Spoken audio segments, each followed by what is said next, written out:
Hello, everybody. I'm Noah, and welcome to Marxism Meets MAGA. Tonight, I'm going to be talking with Osiris from the Middle MAGA show, and I am so excited about this, guys. Often we're told that we shouldn't be talking to these people. They have evil ideas, and they're told the same thing about us. So, really, a lot of it, when we get down to it, is how do we overcome all these hurdles and separations of the people? And we'll get into all of this when we pull them up. So we're going to do that right after the intro, which is coming up right now.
Welcome back, everybody. Let me fix this view. I don't know why it changed it. Please, everybody, welcome my guest, Osiris from Middle MAGA. Thank you for being here with us tonight. It's really a pleasure to have this conversation. Absolutely. I love conversation, and we've kind of interacted on Twitter.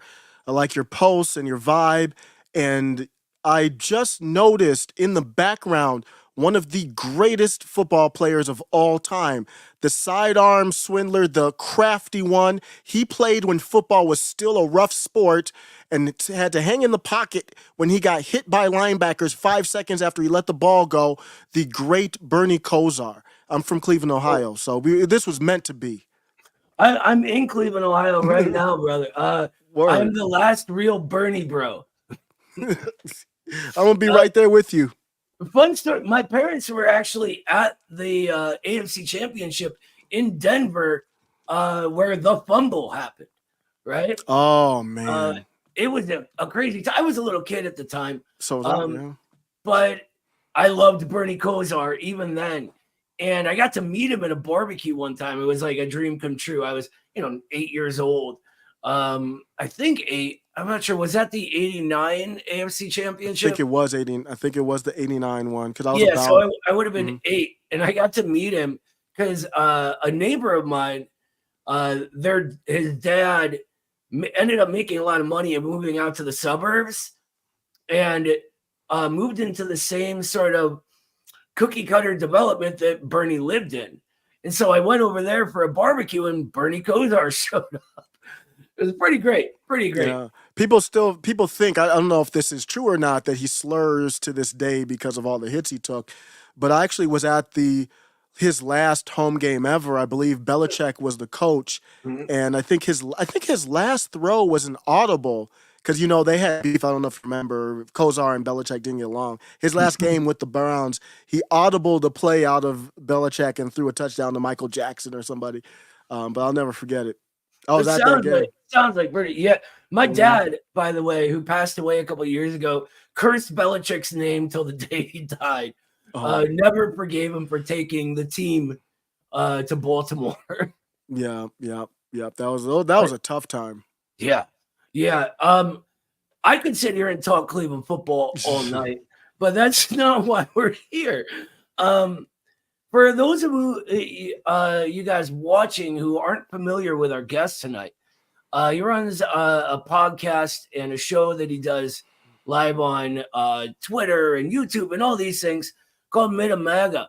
And I came across him maybe I don't know, almost a year ago now, and the way he spoke really impressed me because he speaks in a way that a lot of these sort of professional pundits and people like this don't, right? The people who seem like it's their job to keep working people fighting each other on behalf of, this faction of the politicos or that faction of the politicos.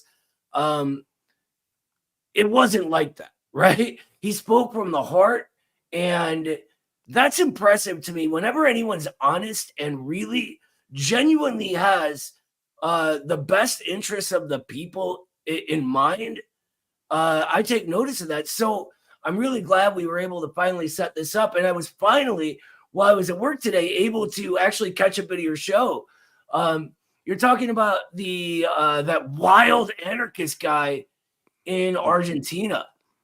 Yeah. So yeah, do you want to talk about that for a little bit too? What are your thoughts on this Milei guy? Yeah. Javier Milei it's a big deal for any philosopher, and I know that's what you consider yourself and many others that follow. This is a trial run in what might happen if you have a libertarian president of a country the size of Argentina. So a lot of these concepts we talk about we've never seen play out in a large country. We've never seen. We talk about anarcho-capitalism. We've never seen that play out in the modern era in a large country. We've never seen anybody try to implement it. So this is a case study, whether you care about Argentina or not. Historically, it's going to be studied for ages. What did he do? What did he do wrong? Is he a real libertarian? How did he even get elected?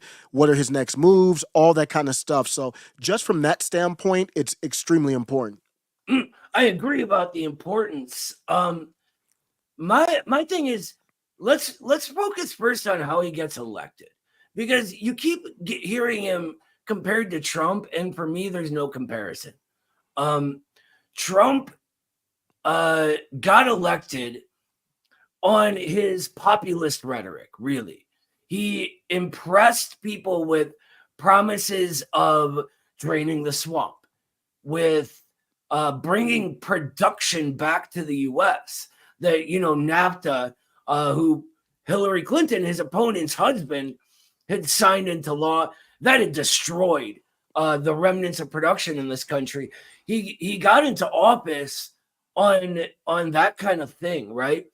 And I don't see this guy doing that. But the one comparison I will make is that people are desperate for change in Argentina in just the same way we are here, right?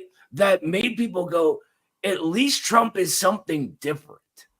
I live in the heart of Trump country, and all my coworkers voted Trump.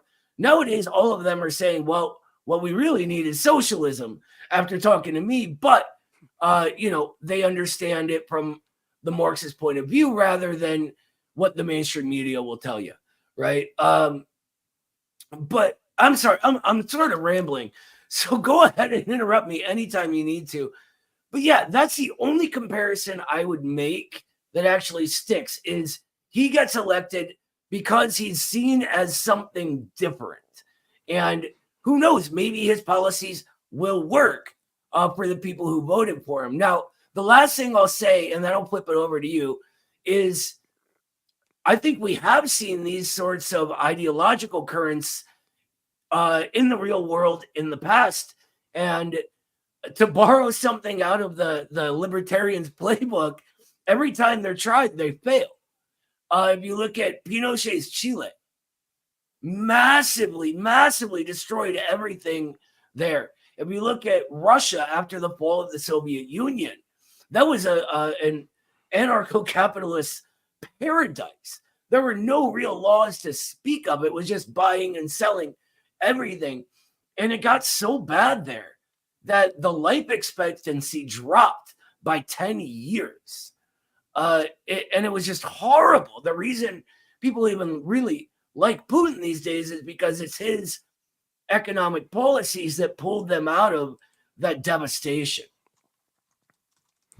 Yeah, I think that sums it up. The comparisons to Donald Trump, to start there, they do end at, to me, the charisma. But it is important, though, in that Donald Trump and Milei both have the charisma, energy, the pizzazz, the it factor you can't buy.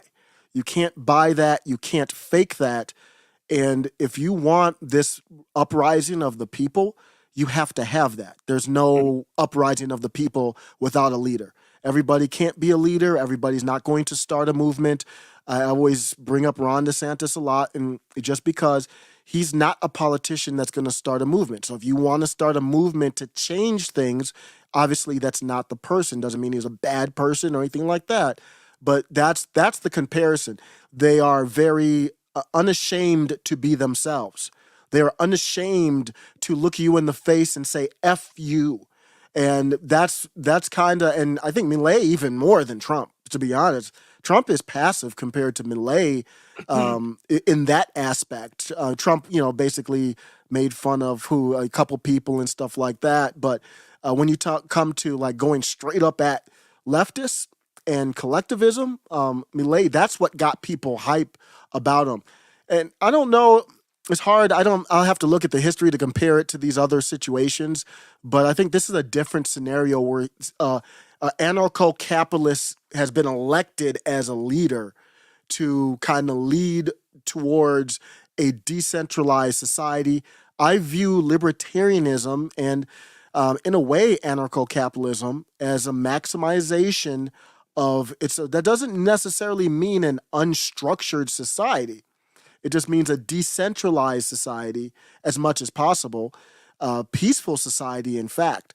I mean, really, everybody running around with guns, that's actually makes for a more peaceful society than the chaos. Look at America. I mean, we got chaos right now. It's being hidden. But, I don't know if you've seen it. My family's in Ohio. And my brother told me he's seen people come out of Best Buy just walking out with stuff like, I was like, is this just San Francisco? I haven't seen it personally, but that kind of crazy nonsense and peace, and then private property rights. And that's the part where I would have to go with the MAGA communism to figure out, because that's a non-negotiable part, is you'd have to have private property ownership, the state.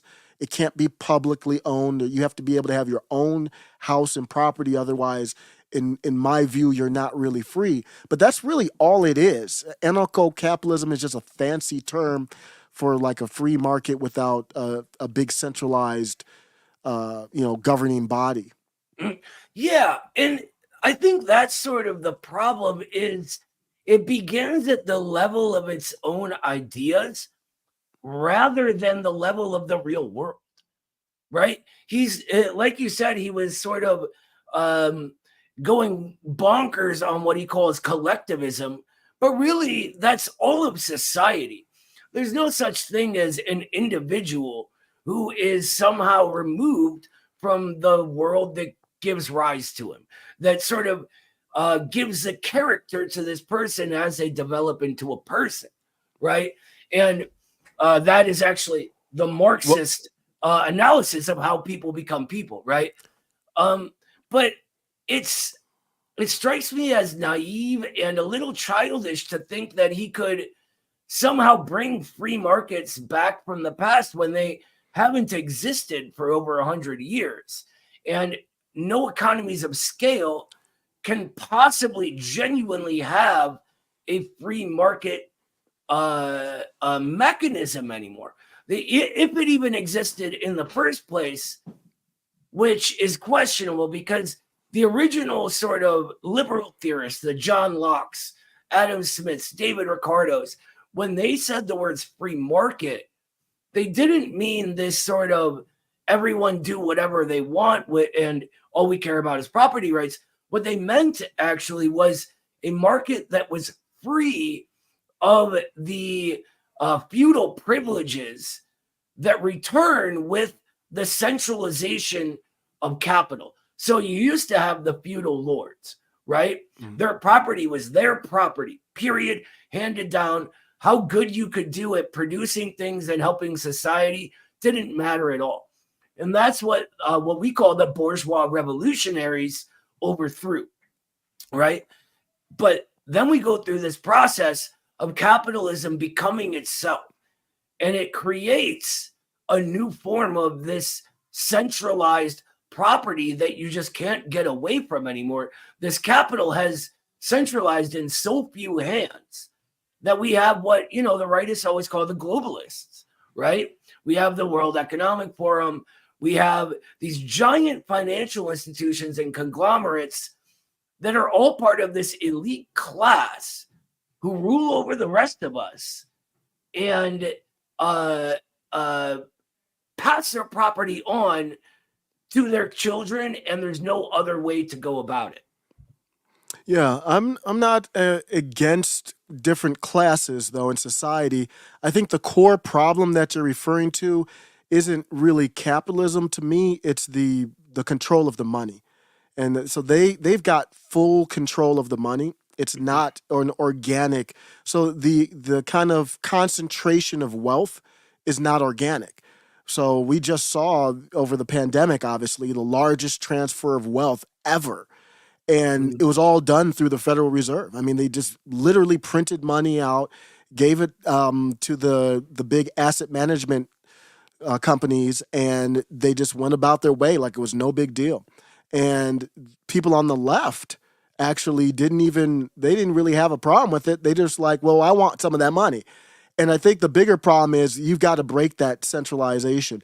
The problem with Javier Milei is he's not going to really try to break that. He said he would, but going to the American dollar obviously isn't an attempt to break that. So I think I agree with you in a way that his economic policies probably can't take it. But even though that's a huge rock, he could be just a little shift towards something better. And I know everybody doesn't respect that libertarian mindset, but it doesn't mean it's the enemy of, your mindset. It's better to me. It's better than the toxic left that was there before. The money spending, the corrupt left. They call themselves socialists. I don't know what kind of socialists just create different departments and wash money. It's just like they were running it just like California. California spends billions of dollars. I think I saw something like they spent $61 billion trying to clean up the homeless, and they didn't do it until she came through. And then now you're going to see the homeless all flood back. And it's just all it is money hand out to their cronies. And I just don't, that type of socialism obviously doesn't work. So I think that's why I like the mixture of the philosophies, libertarian, communism, MAGA, whatever, come together. And I think you'll find I'm very big on a mixed economy society. Karl Marx would have referred to the Peronists and liberals. It kind of had a revolving door in Argentina before this, right? Perón was this very weird figure that the movement he created split between the left and right Peronists, right? And they drew from all these wild things. It was sort of this, and I'm not going to give you a history. It's a boring history. But Karl Marx would have referred to them as bourgeois socialists, right? And so for me, it's less about understanding centralization as the center of the problem, and more of looking into the real world and seeing if that adds up. Because for Millet, he just sort of axiomatically assumes centralization is the problem. But we see a massively powerful centralized bank in China that's done the exact opposite, that's eradicated more poverty than any other force in human history, right? So really, for me and for the Marxist view, it's about which class has the power, right? Is it the working class like in China, or is it those few sort of always conflicting individuals of the ruling class who are doing things in their own interest and in the interest, more importantly, of capital accumulation which whether they want to do it or not, they must do it in order to keep the whole machine moving. Yeah. Now you said the working class has power in China. How does that? Yeah, I'm not familiar with that. Oh man, we should have a whole discussion Yeah. about China Oh one yeah, time. let's do it. Yeah, if you're fine with that, Yeah, I'm here to oh, learn. absolutely. Yeah. China's so if you understand it from the Marxist point of view, it seems almost contradictory to think that they have this big, powerful state that is also localistic and focused on building from the neighborhoods and all these various localistic areas in China up, right? So at the very at the intersection of where people interact with politics, they have a genuine ability to get change, right? Through neighborhood committees, citizens hotlines, anyone can run for the NPC there, and then that moves all the way up to the state level. The state basically is the only thing that can protect the little guy in the economic sphere, right? That can ensure that these monopolies that have full control over our society don't have control, right? That can make sure the small business is incentivized and given primacy, which is what they're doing there right now. Okay, so you're saying that it's localized. You have more power than the U.S. You would say? Oh, absolutely. Okay. If and this is actually, they used to have a pretty big problem with corruption there, right? And so in theory, they did have all this power to enact change. And if something was going on that was wrong, they could, make a stink and fix it. But then with the corruption, you had to pay these bribes and all this. But with Xi Jinping's anti-corruption campaigns, which are one of the most popular policies in all of China, this is really, really turning around completely. So if I have a pothole, right, in China, all I do is call the neighborhood committee and we get the ball rolling on fixing it. If I got a pothole here now, we have to hope the city can get money for it. We have to hope that there's a firm that can afford to charge us a price that we can afford, etc. Because the Communist Party there is interested only in the welfare of the people. They're able to sort of plan things so that there's always enough value being added to the economy to get those things done. Yeah. Now, is there a significant trade-off though? Because I think that's a very difficult system to implement in other places, depending on your culture, because a common person can't call the wrong dignitary in China the wrong name. Here, we can call anybody any name we want for the most part, and we're okay. You can't do that over there. They even got police stations here, just in case they act a fool over here in America. Do you think that there's a concern with the trade-off? There's definitely some pros to the. I would say, is it fair to say that China has a capitalist communist system? From the Marxist view, it's just socialism or communism. I think the problem, and rather than focus on, I talk about China all night, but I think this is something we're going to keep running into, is the way that we've been taught to think about all this stuff about Marxism, socialism, etc. over the last period of American history is based in what we often at the Institute refer to as the fake left, right? Which is a creation of the ruling class, the elites, etc. Coming into being in the early 20th century with the CIA and programs like the Congress for Cultural Freedom. And it moves, it changes and becomes this modern form where they produce a left that sounds a little like the old left, like communists, right? But in substance is just sort of the vanguard of the elites, right? They're saying the exact same things. The ideology is the exact same thing. They just put a little, hammer and sickle sticker on it, basically. And so what from the Marxist view, and this is how the Chinese think of it, socialism is a general category, right? The word's first used in English by this guy named Robert Owen, who was a utopian socialist and one of the sort of predecessors of Marxism, right? And actually, he was very friendly with Thomas Jefferson. He had these utopian socialist colonies in the U.S., and he was trying to convince Jefferson to use his utopian models, right? But socialism comes from him, and it's a general word that just means a society that serves society itself, the health of society, right?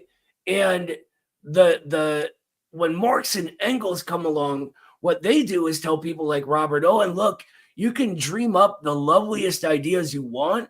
If we don't understand the sort of organic laws of nature that govern society, then change never happens. We need to understand where we are in order to move forward. And so they come up with what they call scientific socialism, right? That these laws of development produce the next thing, right? So feudalism becomes capitalism because of what's already inside feudalism. Capitalism becomes socialism because of what's already inside capitalism. But here's the thing, there's no sort of predefined policies that we pull from our head and put into the real world, and that's a socialist policy. It simply is what it becomes. And the last thing, because I know I'm ranting at you now. Oh, no, it's good.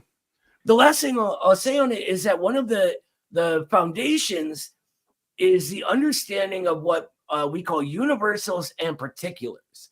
And this is why Chinese socialism works for the Chinese, but won't work for us in the US. That's why Soviet socialism was Soviet rather than American, because the form it takes, the socialism part is universal and simply happens, but the form it takes is always based in the particular conditions of the society it takes root in. So just as a strawberry plant or a strawberry seed can't become an orange tree, American society can't become Chinese socialism.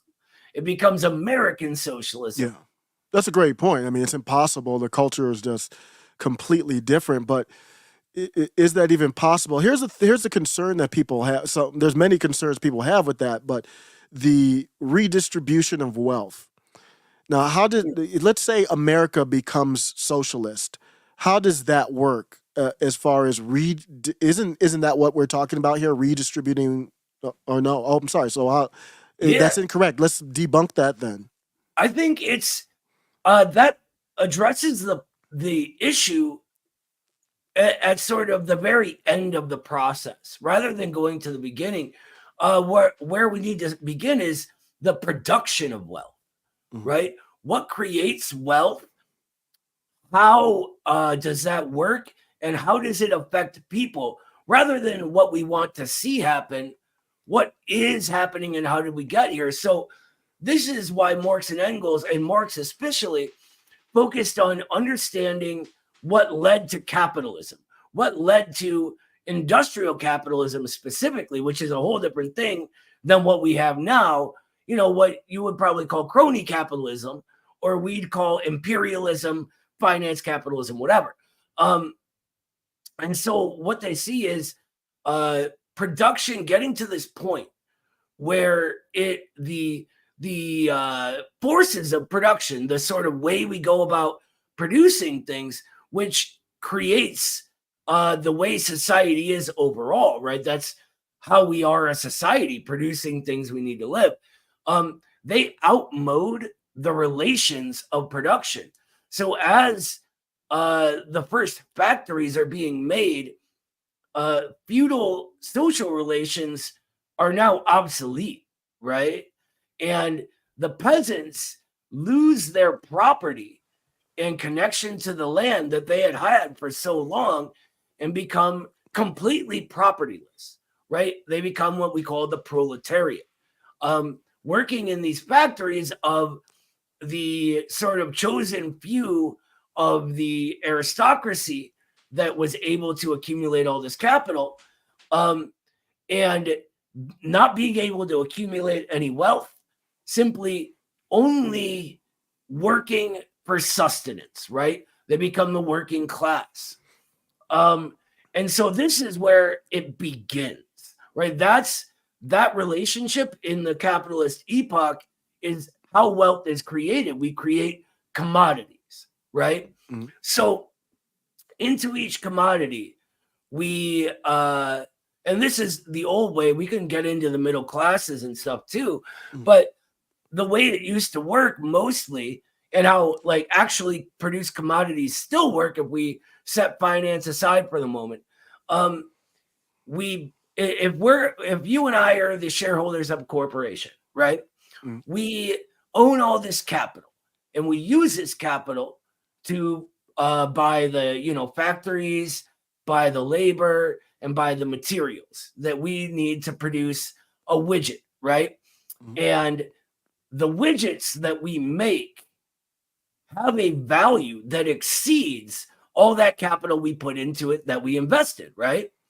That is the creation of wealth. That is where wealth actually comes from, is this point of production. So what we're looking for is what part of this is variable, because what part can cost us one amount and then end up making us a greater amount. And Marx and Engels answer that with labor, right? It's the moment of work. When I'm a carpenter, when I actually, build a staircase, that staircase now is worth more than all the pieces plus my labor that went into it. Yep. So this is where the wealth comes from. It is created at this moment. So rather than having to do things the same way and then redistribute it, what we say is the ruling class nowadays are not these productive bourgeoisie or industrial capitalists that we talk about, right? They're the banks, they're the financial elites, they're the NGOs, etc., right? And all of their wealth is not from this, not from adding any value whatsoever to the equation, not like the workers and not like the old industrial capitalists did. They're a complete parasite. So where does their wealth come from? It comes from this same spot, and from the manipulation of currency, of exchange rates, of interest rates, etc. So we get rid of them, and we're back to the old relationship. Now we get rid of that relationship, and if we could put everybody at the same level, if you work for what you get rather than taking it from others, there's no need to distribute at all or redistribute at all. Let's look at it from a car factory. So who builds the factory then? Where does the capital come from to build the factory? Well, where did the capital come from originally, right? Well, right now it's from the banks. Rich people borrow money, but where does it come under the socialists? Just say you could snap your finger and we've got American socialism. Well, how does the factory get built? That's up to the people. As long as we keep the parasitic, disastrous parts of the economy free of those, like the Fed, like these giant investment firms that all they do is ship money around, like BlackRock, Vanguard, etc. Then I think we could learn a lesson from China and make sure the important industries, or what Lenin used to call the commanding heights of the economy, are under control of the people, right? If we're American resources should belong to us, and we shouldn't let some neo-aristocrat claim ownership over that just because, his great-great-great-grandfather stole it from somebody else, right? So there's no CEOs then. It's like a co-op type of thing? Oh, no, I am absolutely all for CEOs. Management, they do important work. I could not run a huge corporation. No Mm. way. So And that, yeah, people I'm should get paid confused though. according to their labor, Mm, right? If mm, you're doing something that is genuinely helpful, why shouldn't you get paid for that? This is one of the big misconceptions about Marxism and the Soviet Union. Actually, they take this line from Marx where he said, uh, "From each according to their ability, to each according to their need," mhm. right? And believe it's some altruistic mantra. But what he's saying is he's actually criticizing people who think you can just pay everyone the same thing, right? Mm. And he's saying, look, maybe in a whole bunch of time when our production is so advanced that property isn't even necessary, then we'll talk about that, right? Because that was a famous Catholic saying at the time, by the way. And then we'll talk about from each according to their ability to each according to their need. What the Soviets did would say that the way this functions when we still have capital, when we still need to create value because our productive forces just aren't as advanced enough yet, then the mantra is instead from each according to their labor to each, or from each according to their ability to each according to their ability, right? Or their labor. So you get paid what you deserve, and you're sort of working the same way you always do. The only difference is we don't have elites running the entire thing into the ground. I don't. What you're describing isn't different than a libertarian utopia so far, though. What's the Um, difference? I think it's what I'm staying a little vague. Mm, It's not really that it's different. okay. It's that this is sort of we see in concrete reality socialism's existing doing this exact thing, right? Yeah. There are CEOs all over China, all over Cuba. There are managers and middle managers all over the Soviet Union, etc. Right? Um, I think the libertarians, what they do is focus on power relations, right? And we always joke that there's sort of you can't tell me what to do, Dad, as an ideology, right? And Mm. that's how that Malay guy strikes me, honestly. He doesn't even speak to his father, by the way, which I think is a huge red flag and not the good kind. Um, but it's very. I want to do whatever I want. Screw everyone else, right? And they use a lot of the same noble language that a lot of the utopian left uses, right? They talk of liberty and freedom and power relations. But one of my favorite questions ever asked about this, it comes from the Marxist view, and Lenin says it. He says, freedom for whom? To do what? That's what makes it concrete freedom in the real world. He also said that he also criticized people for besmirching the beauty of the word freedom by leaving it in this vague sort of utopian realm. They speak of liberty, but their liberty seems to always equate to only giving the liberty to these giant financial oligarchs who use that liberty to take liberty from you and me. When you and I are forced to, without any consent whatsoever, work every day for one boss and have all of us getting screwed by these financial parasites in interest, in debt, etc., then that's not freedom at all. That's the reverse of freedom. And if we simply get rid of the few restrictions on them, it doesn't help the situation. What we need instead, if we're to speak of power relations, is the overthrow of these oligarchs and a government like the US was always supposed to be of, by, and for the people. Yeah. But I think we're finding an intersect here though, because it's not possible to get where you're referring to with our car manufacturing plant analogy with central banking. There's no way that you're going to remove the oligarchs who are running it without dismantling the central banking, right? I mean, do you talk about that much, or what do you think about that? Because China has one. You're just saying, is your approach that you just need the right person in charge of it? No, I think that our central bank is a private bank. The Federal Reserve is a corporation that functions in a corporate way, meaning in collusion with the government in order to accumulate capital. The Central Bank of China is a completely different type of institution. It functions to provide capital for genuine, new value creation, right? So to actually invest in ways that benefit the Chinese people. We could easily do something like that here, but you're right that It's the true. Federal Reserve as it stands does not work. It's not the people in charge, it's the institution itself. We would need to build something new that serves the people rather than those elites. So you know what we've just found here, believe it or not, and the people in the chat might not understand. We found an intersection between MAGA, libertarians, and Marxist. We just found an intersection.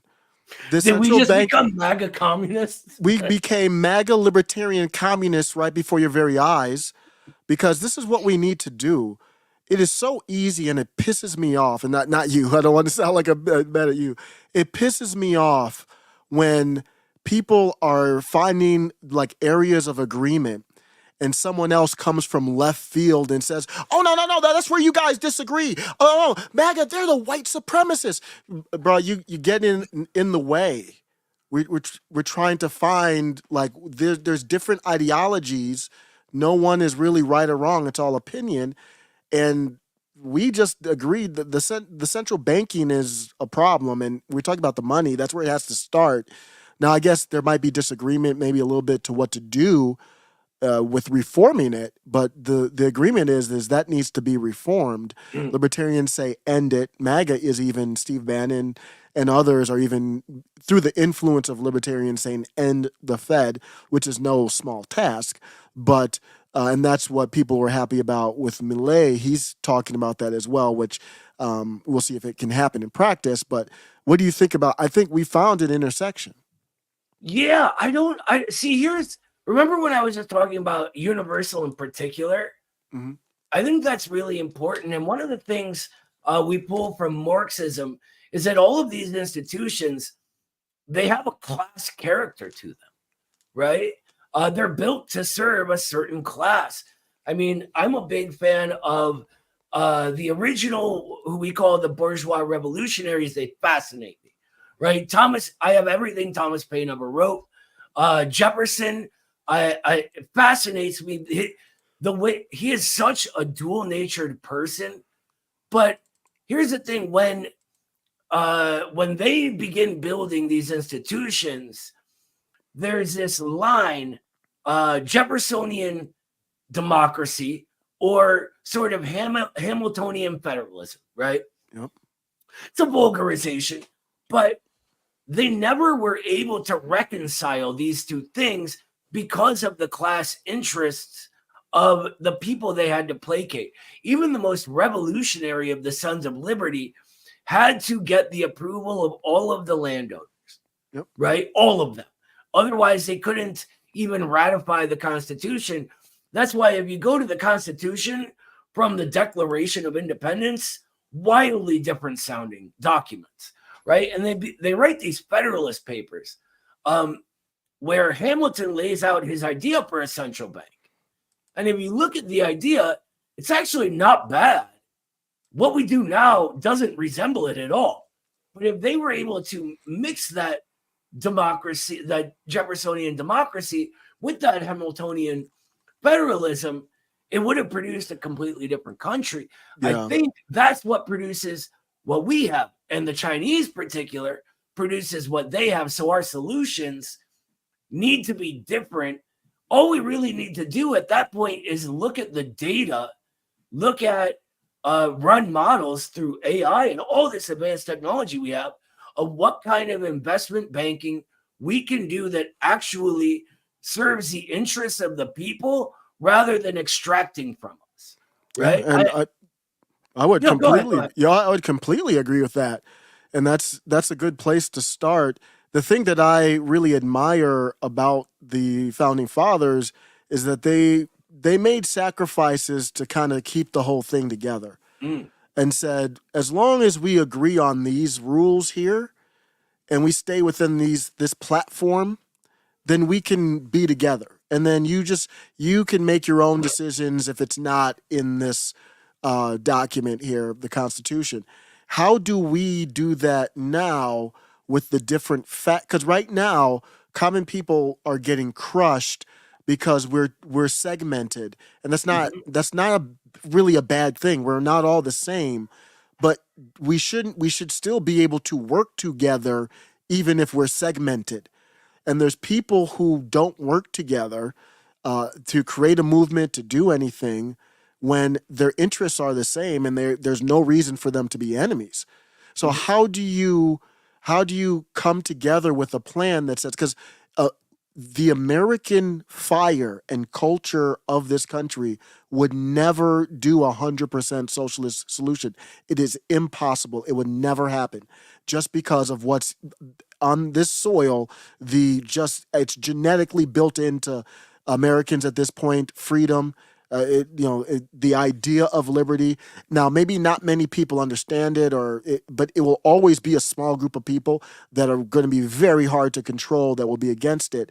So, how do you come up with something that is, or do you disagree with that? Is that the way to go? Is to find the way to say, hey, you're not going to get your communist utopia. You're not going to get your libertarian utopia. You're not going to get your MAGA utopia. We're going to get this utopia. Let's fight for that. Mm. I like your third thing here. I think a lot of the problem is with the what we call brand ideologies, right?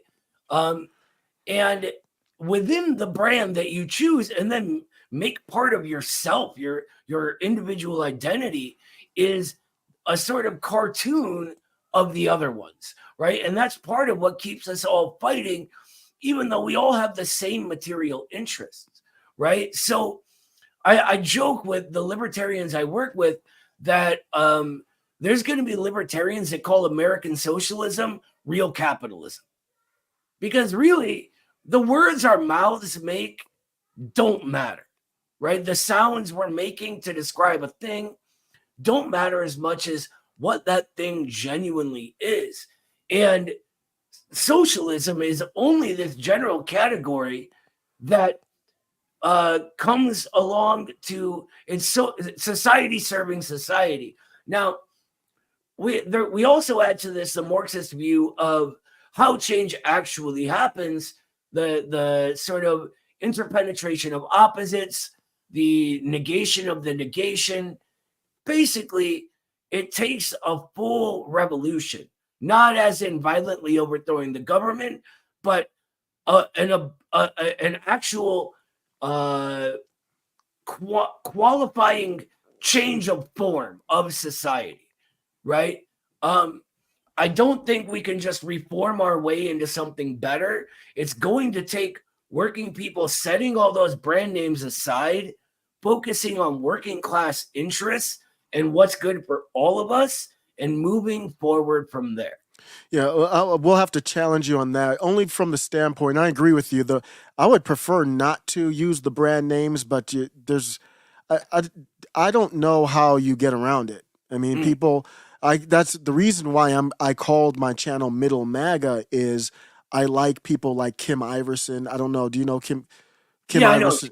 I think Iverson is amazing, has great takes, and I also like Steve Bannon. And Mm. those are two different ideologies. Like I don't know Mhm. how to even describe them without putting some type of label on them. And even beyond that, people aren't getting past their feelings, their American flag, they're not getting I have past an that. American flag up in my house. I'm one of the most patriotic guys you'll ever meet.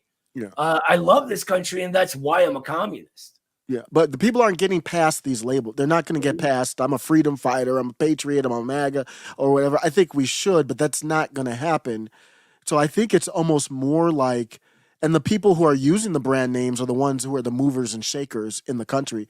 It's really, I'm guessing 10% on, whatever side you're at the right or the left or whatever that are actually doing it. The rest of people actually probably don't really care about this stuff too We're much. mostly sick of it. Yeah. Yeah, but so I Well, don't. So you're saying that. So to me, that doesn't work. To like, if we've got a common goal, we can start with and saying we should support people who want to get rid of the Federal Reserve or something like that. I mean, there should be I, some type of common mantra I that think works across. I agree about a common mantra and slogan. I think though that this is, I think, one of the mistakes of the way we're trained to view things in society. Uh, getting rid of the Federal Reserve, it's too connected into everything else to do just by itself. So these increments, I don't think work. We can't just get rid of the Federal Reserve without replacing it with something else that is connected to new production, the creation of new value, bringing productive jobs back, etc. But here's something that you may not know about Steve Bannon. I read his book, and he's a very weird guy to me, but he calls himself a right-wing Leninist. I am a Marxist Leninist, right? That's what Marxism is. Marxism Leninism is the technical term, because he does this for tactical reasons, right?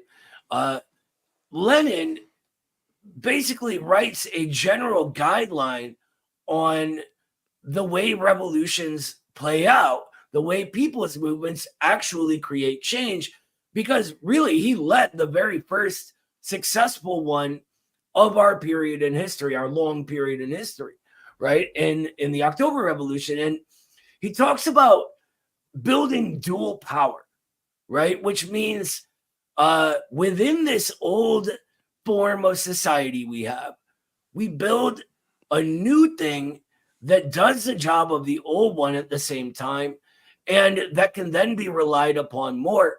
And I think when it comes to the brand names, the real enemy here is the mainstream media, right? The real enemy is the way all of these brand names are spread to all of us, which is the CNNs, the Fox Newses, all of the fake independent outlets that are actually owned by these same corporations, all of that. So independent media like this, like your show, like the shows we do, is immensely important.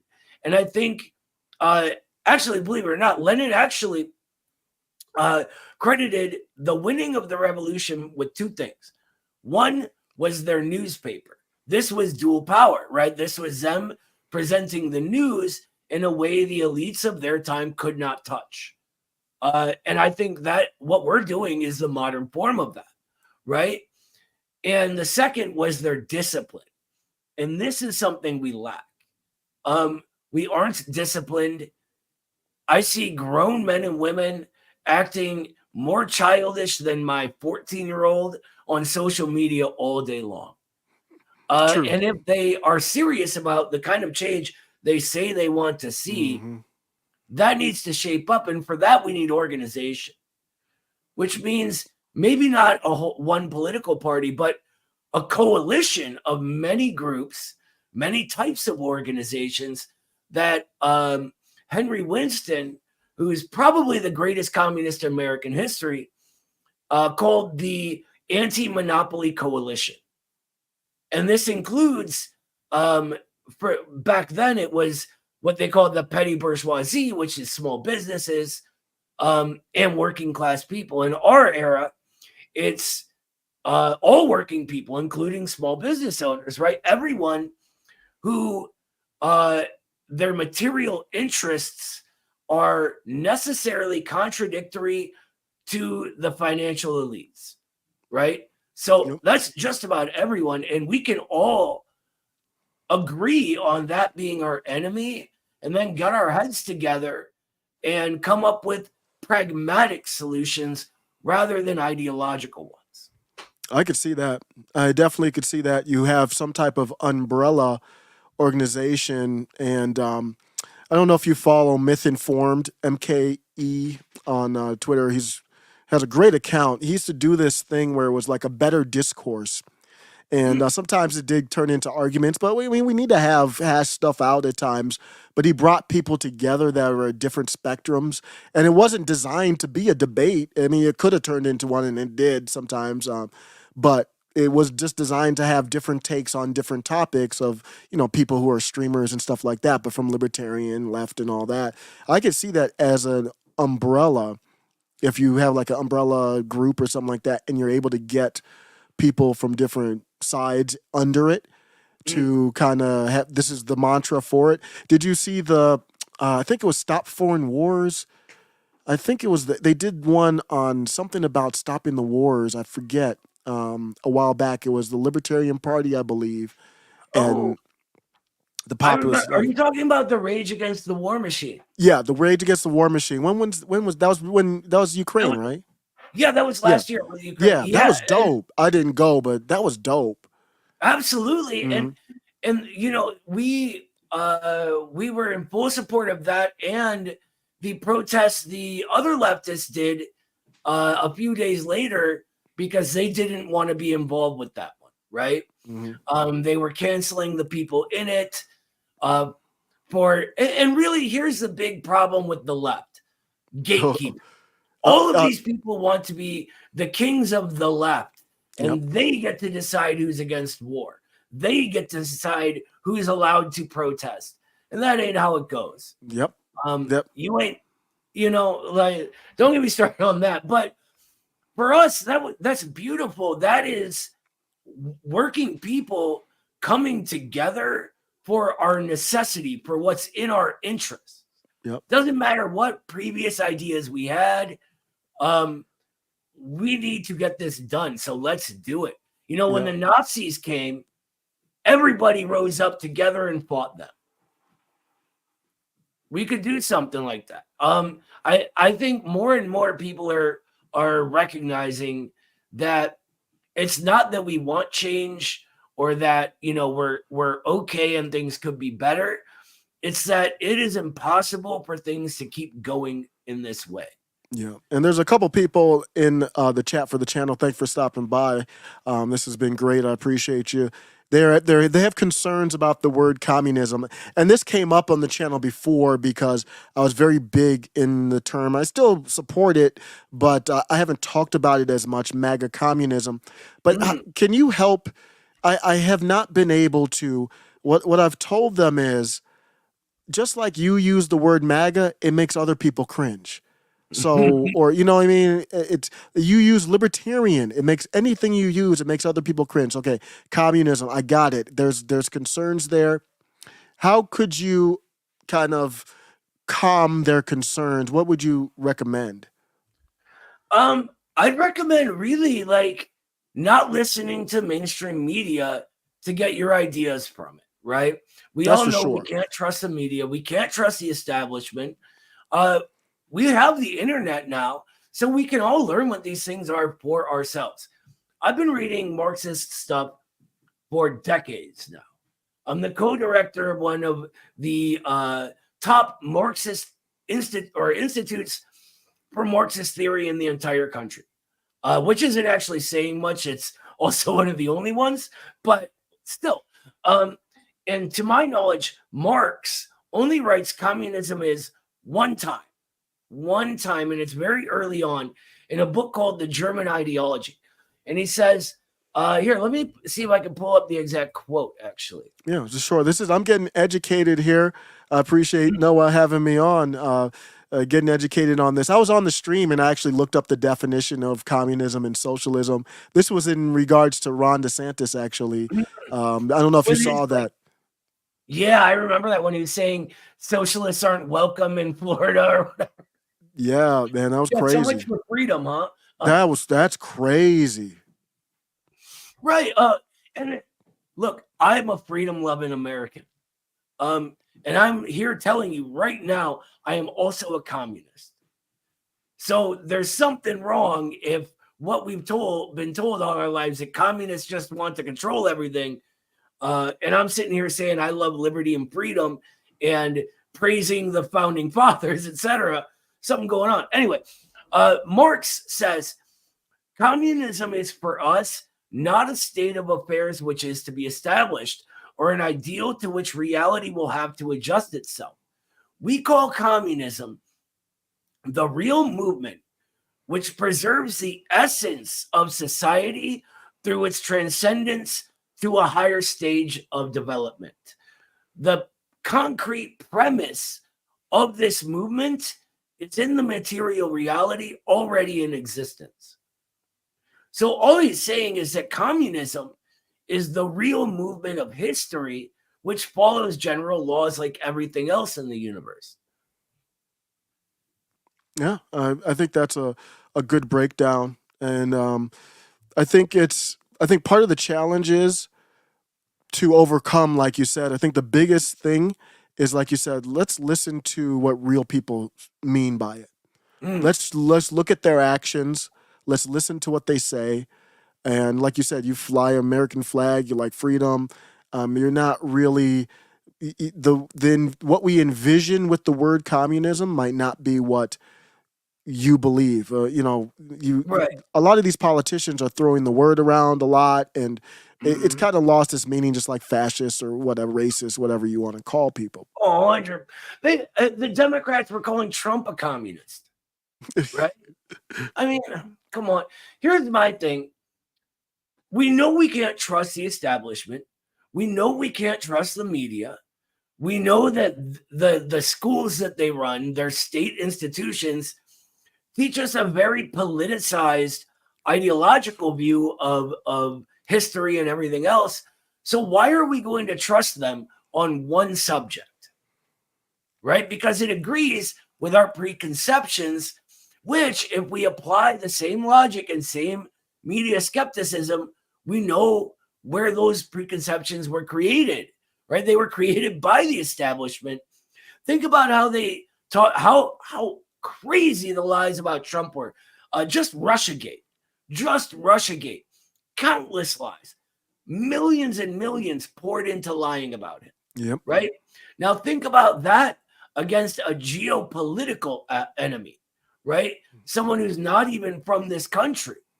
Of course they're going to tell you that, Stalin's evil and he's going to eat everyone's baby. Mm-hmm. Do they ever let you hear what Stalin actually said? Because all his books are available online. You can read them, right? I've read everything. I'm an obsessive reader. I have 5,000 books in my house. I've read Stalin. He's one of my favorite theorists, actually, because he was brilliant. And he's true to the Marxist point of view. The issue is they just lie about what he did. Now the concern that people, and I'm going to try to put this gracefully, is the elimination of competition. Is that a legit concern? And that's the concern that people who would be listening to my channel would have, the elimination, let's just say, of the competition. I love competition. Is one of the driving forces in my personal life. But with Stalin and Lenin. Okay. Yeah, like there was absolutely competition within the Soviet Union. But they disappeared. They killed the competition, is basically anybody. Well, anybody who dared try to, just like in China, if you can't call Xi Jinping Winnie the Pooh right now in China, you'll be disappeared. Can. There's a viral video going around. Check my Twitter after this of a normal sort of city council meeting in China where the people are yelling and swearing at the party officials there because shit got fucked up, right? And they're mad about it. But that's not Xi Jinping, though. Oh, they're allowed to. Oh, of course you can. They don't do it in the media. But here's the thing. Our media is just as censored, but in a different way. Now, all of these accusations about Stalin or Lenin generally are distortions. The stuff about Stalin all comes from mostly a speech given by Khrushchev, who was his successor. They call it a secret speech, where he basically accuses Stalin of everything bad under the sun, and all of the democracy that Stalin's administration actually brought is forgotten, right? during the Stalin administration, the Soviet Union went from only the city working class having any power whatsoever to the entire people, most of whom were peasants, rural peasants like my grandparents who lived there at the time. They all had power. They all became included in the democracy of the Soviet Union at that time. In fact, the way their system worked is based on a few of the essentials of Jeffersonian democracy, believe it or not. And believe it or not, within the Communist Party of China, there are vocal Jeffersonian Democrats. The Communist Party USA had a big school here back in the day called the Jefferson School, because communists all pull from this kind of stuff, right? It's just that we're never taught this, and we're lied to about the history and the theory. The last thing I'll say is, if you're interested in myth-busting Soviet history, I'm happy to walk anybody through it who wants to learn, or maybe even just wants to argue with me. Just hit me up on Twitter. I'm happy to do it. I do this all the time. I know I've studied Soviet history since I was a little kid, mostly because my house was a pro-Soviet house, and I grew up in the 80s. So, I'm getting told at school that the commies are going to nuke us any day. And then my grandparents are going, no, the communists brought trade and roads and literacy to us. We love the communists. So, yeah. There's definitely, without question, let's just look at China and the US right now. Without question, there are pros and cons. Right now, there's financial issues in China, just like there are here. But China has infrastructure built out the yin-yang, at least from what I've looked at. I haven't been there. That's beautiful, laid out. At least their money is going to something there. They do spend some on their military, of course. But where's ours? Ours is laundered through these politicians, way worse, way more. Our highways, our roads are trash. So, and then you can make the argument, do we really have freedom? So I am not against the discussion of there's pros and cons to both systems. Oh, for sure. That's just life. There's always positives and negatives. Yep. What really matters is that people are empowered to try to overcome those negatives, and sometimes a positive also produces other negatives. Yep. I like what your man said here. Coming from your stream, America is more centrally planned than the USSR ever was. He's not wrong. All economies of scale are planned these days. There's just no way around it. The question is who's doing the planning and in whose interests. Yep. I really want to be respectful of your time, and we're 2 minutes away from your heart out. So before we go, I just want to thank you so much for coming on, brother. It's been great. I've had a lot of fun with this. I'm sorry I ramble. Oh, no, Yeah. This is good. I told Noah before I came in, I'm here to learn, have a discussion, of course, but I'm here to learn. And I'm not as well studied and read up in this stuff. So this is very good. And I thought it was very valuable. And the thanks is from me. So I appreciate you. We'll do it again. Absolutely. Anytime you want, I'll hit you up and we'll set the next one up. Maybe next time we'll talk about China. Yeah, we can do that. We can break down the topics and, kind of narrow in and stuff like that. Appreciate it. Absolutely. All right, brother. Well, take care. I'm going to play us out with the International again. Peace. Is there anything you want to plug before we go? No, you can visit middlemaga.com. That's how you find me. Take care. Peace. Appreciate All you. right. We'll see everybody. Actually, I'm going to be doing a stream with Carlos right after this. So stick around and I'll see you next time.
about a radical redistribution of political